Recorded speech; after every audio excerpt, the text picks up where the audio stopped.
Hello guys, welcome to 5th Generation Hobby Shop. Video testing tayo ng unit. Unit po ni Sir Efren ng Tarlac. Sir, welcome to 5th Generation Hobby Shop. This is your unit. The WE 1911 MEU Airsoft Pistol. Ito po yung mga kasama sa package. Green gas, standard power, pop dyno, number 12. Kasama na po. Also comes with the BBs. Ito po yung bala. 0.23 grams. 4,000 shots. 5.95 millimeter. Airsoft BBs. O yung bala niya. Yan, plastic BBs. Jer brand. Kasama na rin po. Ito po yung kanyang box. Ayan. MEU A-A. Or yung type A MEU. Ayan. Made in Taiwan. Airsoft gun gas blowback. Okay, buksan na natin.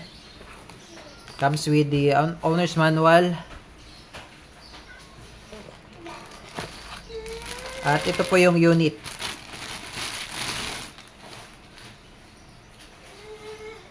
Ayan po, 1911 MEU.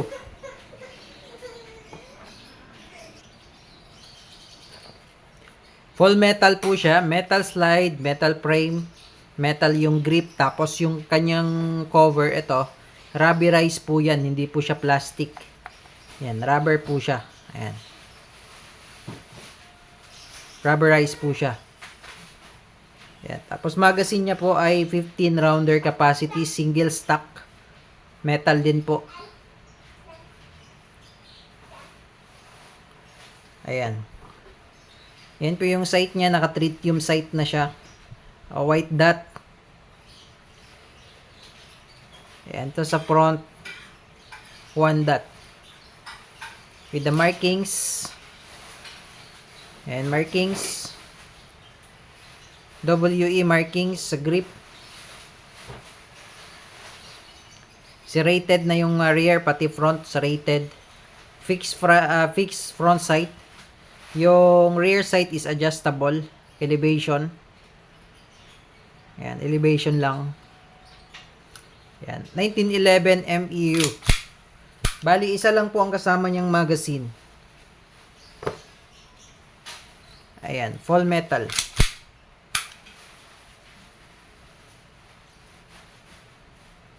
Ambidextrous pala yung manual safety niya. Check natin yung manual safety. Ayan, magkabilaan po yan. Okay. And then, beaver tail, safety. Also working. Ayan. Okay, again, this is the 1911 MEU. Unit of Sir Efren.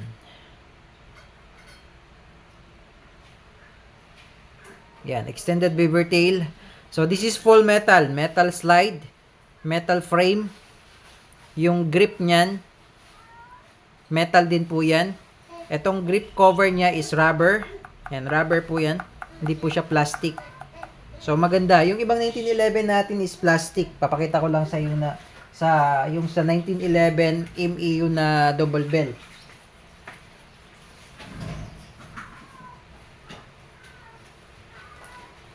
Yan, this one is the 1911 double bell. Ayan, yung double bell. Plastic po yan.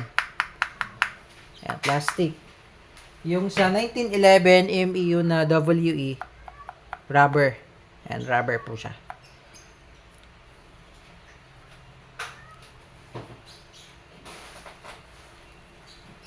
Okay. So, now, testing natin. Testing po natin, sir. Titingnan natin kung ilang EPS.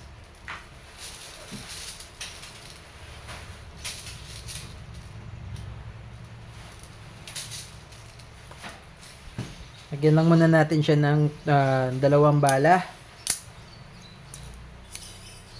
And then gas. To refill gas on the magazine, inverted position dapat. Ayan, inverted position. Tapos didiinan po. 1, 2.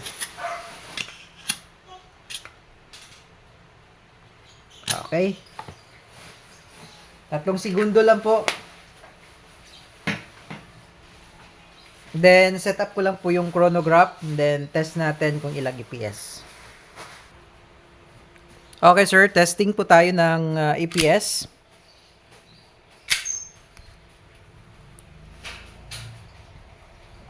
Okay, firing. 365.7.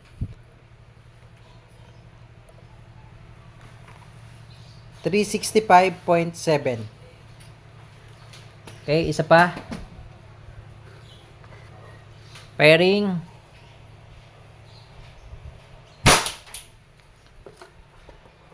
349.3. Okay. And then, nag-open chamber po siya. Dahil dalawang bala lang po yung nilagay natin kanina. So, nag-open chamber po siya. Ayan. Open chamber. So, ang gawin nyo po, release nyo yung mag. Release nyo po yung magazine. Press nyo lang yung mag-release. Tapos, ito po yung gawin nyo pong technique, no? Para hindi po mapudpod yung slide notch. Yan po yung pinagsampahan ng, ito po yung slide stop. Ito may sticker. Itong may sticker na to, ito po yung slide stop. Yung pinagsampahan po niyan, yung notch, yan po yung slide notch. Ngayon, para hindi po mapudpod yan, sir, ang gawin nyo po, etong slide, itulak nyo po ng bahagya. Yan, tutulak nyo po ng bahagya. Okay? Then, gumit na po yung slide notch. Ngayon, ibababa nyo po yung slide stop. Okay? So, sa ganung paraan po, hindi siya mapupudpod. Itong part na to. Yan. Itong slide notch ang tawag po dyan. Ngayon, pag ganito po ang ginagawa natin palagi, pag nag-open chamber, tapos ibababa mo lang siya. Etong part na to, ito.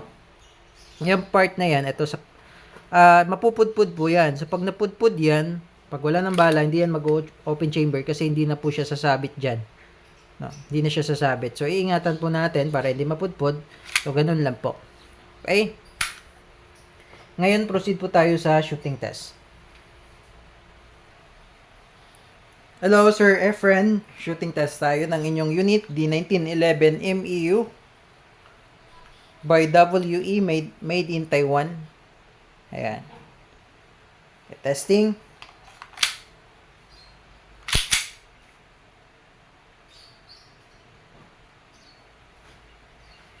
Firing.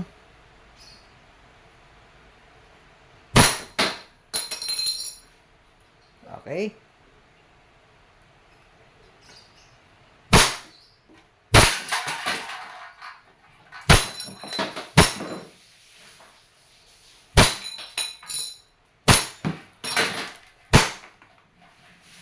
And open chamber again. Release the mag. Hammer down. Okay, Sir Efren of Tarlac, okay na po ang inyong unit. This is the WE1911 MEU Airsoft Gas Blowback Pistol. Kung may question pa po, message lang sa aming Facebook page, 5th Generation Hobby Shop. Thank you, sir, and have a nice day.